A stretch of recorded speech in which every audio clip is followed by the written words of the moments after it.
Respiración celular.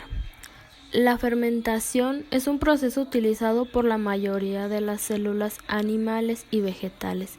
Es la degradación de biomoléculas, glucosa, lípidos, proteínas, para que se produzca la liberación de energía necesaria y así el organismo pueda cumplir con sus funciones vitales.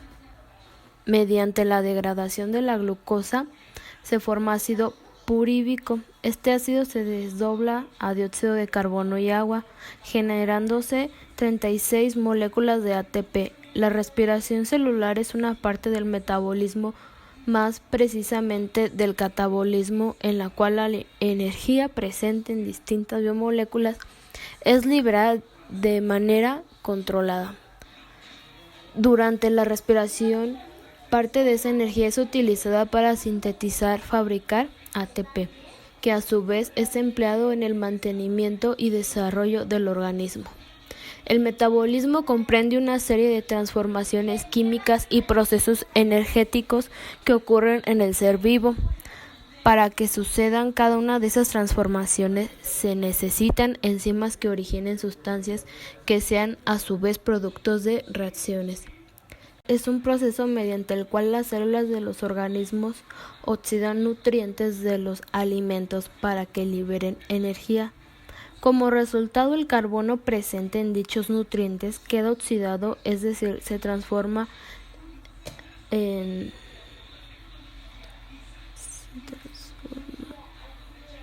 dióxido de carbono, que es eliminado por medio de la respiración a la atmósfera. Para que se realice la respiración celular es fundamental la presencia de oxígeno. Los animales lo toman de la atmósfera a través de órganos especializados, pulmones o branquias. Los vegetales lo hacen mediante un aparato denominado estomas, ubicado en las hojas. La respiración se efectúa durante las 24 horas.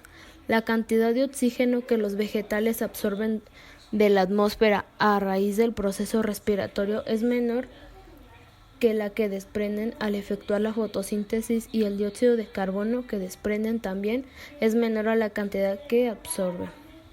Lo primero que ocurre tras la glucólisis es que el ácido purívico pasa desde el citoplasma a la matriz mitocondrial, atravesando las membranas. El ácido purívico sufre una oxidación, se libera una molécula de CO2 y se forma un grupo de acilo, CH3CO. En esta reacción se forma una molécula de NADH. En la glucólisis el producto final eran 2 moléculas de ácido purívico. Lógicamente se transformarán ahora a 2 de NADH. Por cada molécula de glucosa, cada grupo acilo se une a una coenzima A y se forma acetil coenzima A. Fosforilación oxidativa, síntesis del ATP impulsada por la transferencia de electrones hacia el O2. Este es el proceso de transfusión de energía más importante junto con la fosforilización, ya que son los procesos que sintetizan la mayor cantidad de ATP en los organismos aeróbicos. Los electrones van a influir desde intermediarios catabólicos hacia el oxígeno para la formación de energía, que lleva a la formación de ATP y a partir de ADP y Pi. Así, las moléculas formadas en estos procesos se van a reoxidar generando energía para la síntesis de ATP. La glucosa es un sistema anaeróbico, va formado de 2 moléculas de ATP, NADH y piruvato. El ciclo de Krebs es la vía final de la oxidación de los carbohidratos, los ácidos grasos y los aminoácidos. Las reacciones de descarboxilación oxidativa tienen un papel importante en el metabolismo. El ciclo de Krebs, que se lleva a cabo en las mitocondrias, también se llama el ciclo del ácido cítrico o ciclo de los ácidos tricarboxílicos. En las células eucariotas, el ciclo de Krebs tiene un lugar en la matriz de la mitocondria en presencia de oxígeno. La membrana mitocondrial externa es permeable a la mayoría de las moléculas de pequeño tamaño. Sin embargo, La interna tiene una permeabilidad selectiva y controla el movimiento de iones hidrógeno. El metabolismo hace referencia a los procesos que usa el cuerpo para descomponer los nutrientes, formar compuestos que las células pueden usar para obtener energía y usar estos compuestos para alimentar las funciones celulares. El cuerpo secreta enzimas para descomponer a los alimentos en azúcares, proteínas y grasas. Luego, cada célula puede tomarlos y utilizarlos en procesos metabólicos para formar adenosina trifosfato o ATP, que es el combustible utilizado en la célula. Las calorías de los alimentos se queman de esta manera para producir energía. El cuerpo utiliza los metabolismos anaeróbicos y aeróbicos durante el ejercicio para proporcionar el combustible necesario para los músculos. El metabolismo anaeróbico es la creación de energía mediante la combustión de carbohidratos en ausencia de oxígeno.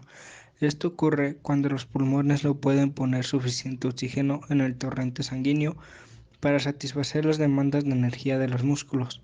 En general, se usa solo para periodos cortos de actividad.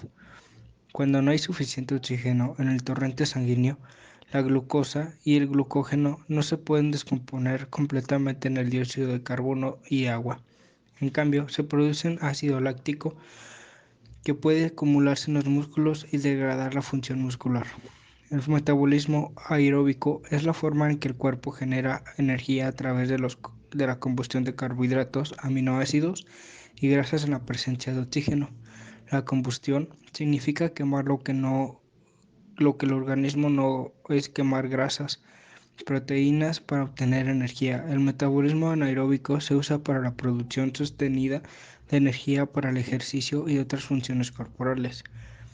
El metabolismo general, el cuerpo incluye la contracción muscular, la respiración, la circulación sanguínea y el mantenimiento de la temperatura corporal.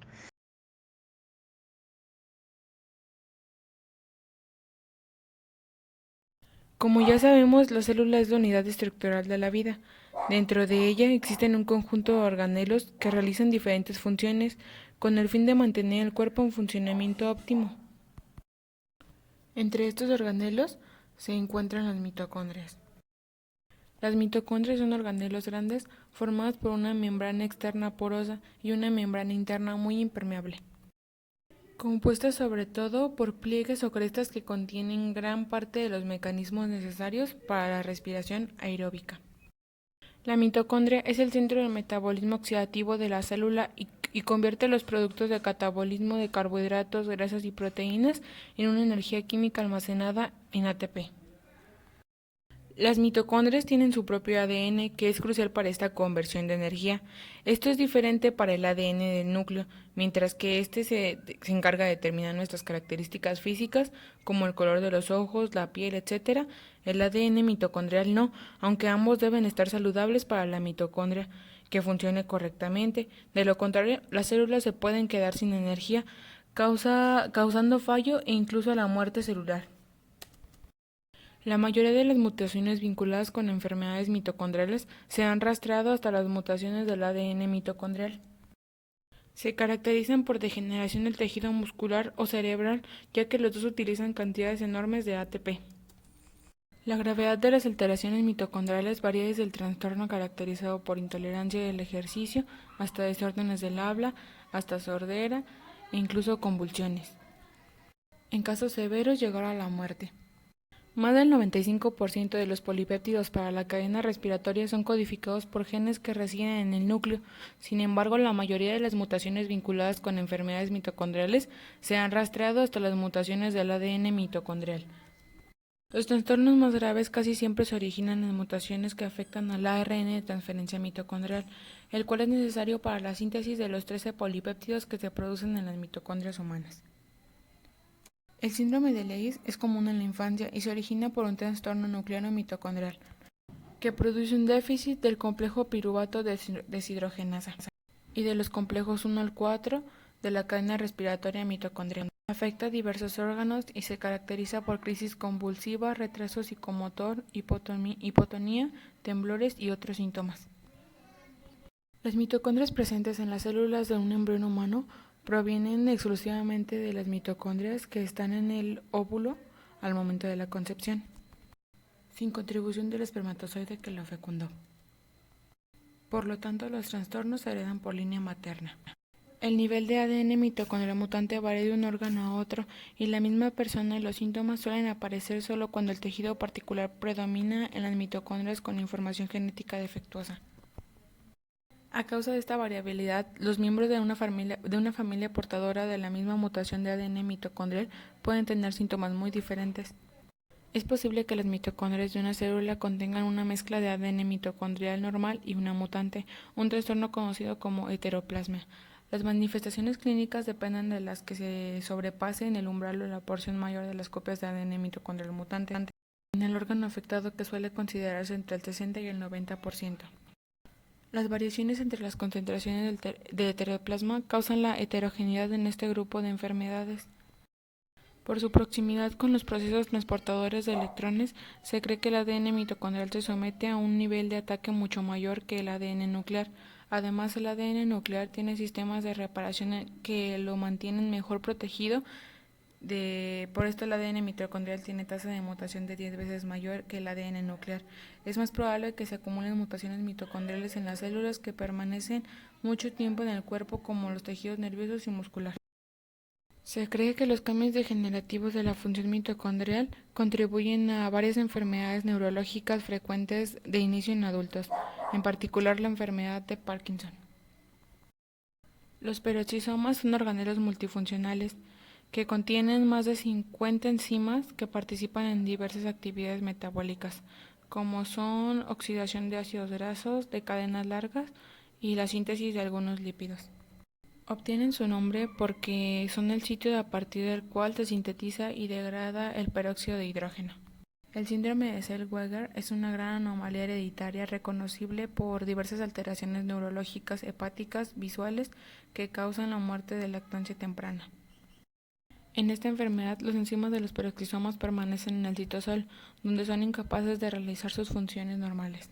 Los estudios genéticos de las células de pacientes con síndrome de Zellweger demostraron que el trastorno puede precipitarse por mutaciones en por lo menos 12 genes distintos, todos los cuales codifican proteínas que participan en la capacitación de enzimas peroxisomas del citosol. Una de las anomalías que se caracteriza por la ausencia de una sola enzima peroxisómica es la suprarrenal autodistrofia, que se manifiesta casi siempre en la parte media de la infancia, o no aparecen síntomas de insuficiencia suprarrenal, disfunción neurológica. La enfermedad se debe a un defecto de una proteína de membrana que transporta ácidos grasos de cadena muy larga hacia los peroxisomas, donde se metabolizan. En su esencia, los ácidos grasos se acumulan en el cerebro y destruyen las vainas de mielina que aíslan a las células nerviosas.